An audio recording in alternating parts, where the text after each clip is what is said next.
Bonjour à toutes et à tous. On aborde l'épisode 5 de notre podcast qui est le deuxième de notre trilogie consacrée au pèlerinage. Si la dernière fois on t'a parlé de comment te préparer au chemin, aujourd'hui on aborde les enseignements qu'on en tire lorsque l'on chemine. Mais avant de commencer, comment vas-tu Karine? Eh bien, ça va bien, merci Fabio. Et toi? Je vais très très bien, merci beaucoup. J'ai passé il y a quelques jours la frontière française depuis la Suisse et rencontré de merveilleuses personnes qui m'ont hébergé chez elles. Donc, je me sens vraiment béni. Merci la vie. Par ailleurs, je vais pouvoir vous partager un sujet qui me tient particulièrement à cœur. Que demander de mieux? Donc, en effet, le pèlerinage, il enseigne beaucoup de belles leçons, notamment, au sujet des limitations.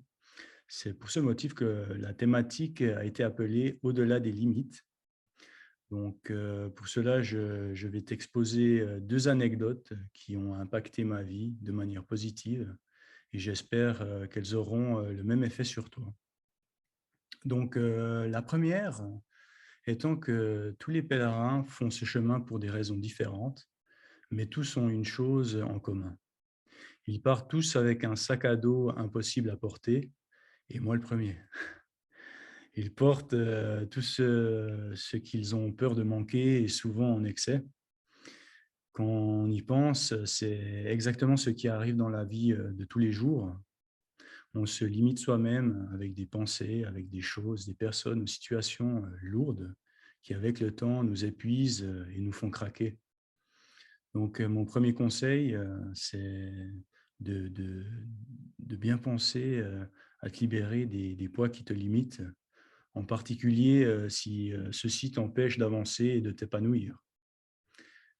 La deuxième anecdote, est que j'étais convaincu qu'il était nécessaire d'avoir une endurance, physique à toute épreuve, afin de pouvoir, conclure le chemin. Alors, ce que j'ai fait, c'est que je me suis, bien préparé avant de partir en m'entraînant et tout. Je me disais: «Vas-y Fabio, tu souffres aujourd'hui, pour pouvoir apprécier totalement le pèlerinage». Mais la réalité est que déjà au bout d'une semaine de marche, on commence à ressentir des douleurs un peu partout et avec, le temps, ça s'accentue et c'est là que notre cerveau, s'enclenche et nous limite en nous disant: «Ah, c'est trop douloureux, tu ne vas pas le faire. Ah, laisse tomber, tu es trop épuisé» et cetera et cetera et cetera. Mais malgré tout, ben, je marchais encore car, ben, je me rappelle, finalement que je ne marche pas pour marcher, mais j'avance vers un but et la question, de reculer, ni même de souffrir, ne se pose plus.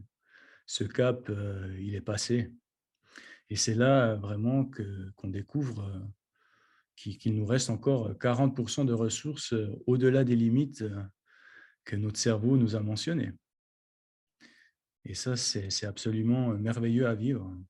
Donc, mon deuxième conseil, c'est de toujours, traverser les épreuves avec gratitude, parce que tu réaliseras d'abord, que tu as une grande réserve de ressources, pour t'aider à la surmonter et surtout, tu conscientiseras, que chaque expérience à laquelle on fait face est une occasion d'améliorer notre, situation personnelle.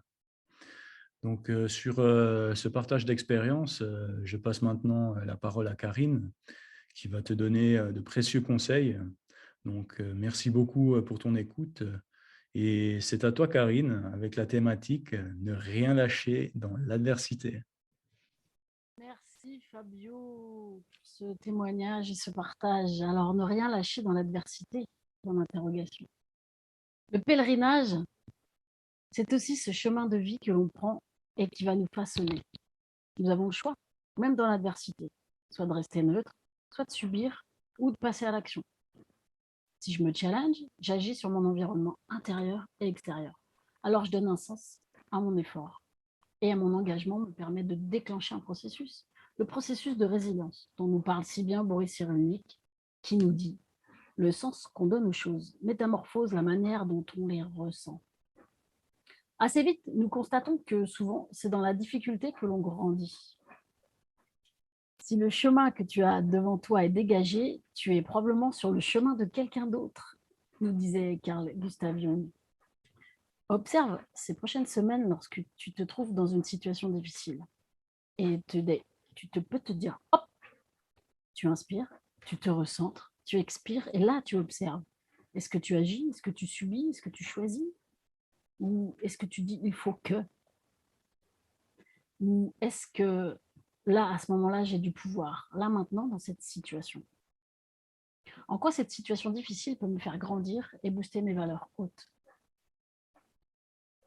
Rappelez-vous que de toute façon, tout a un début, un milieu et une fin. Alors, pour finir, je vais vous conter une petite histoire. Tu te retrouves dans une prison, 4 murs, pas de fenêtre, mais une rigole qui mène vers les égouts où ton corps peut passer, mais c'est puant, débordant de caca, d'odeur nauséabonde. Tu sais que ton corps peut passer. Alors, pèlerin, que fais-tu dans cette adversité? Nous attendons tes commentaires et donc à très vite pour de nouvelles aventures. Le thème de notre prochain podcast sera l'arrivée. C'est là que tout commence. Le voyage avant la destination. Fabio, c'est à toi. À, à bientôt. Et puis merci beaucoup pour ta fidélité et merveilleuse semaine à chaque auditeur. Merci.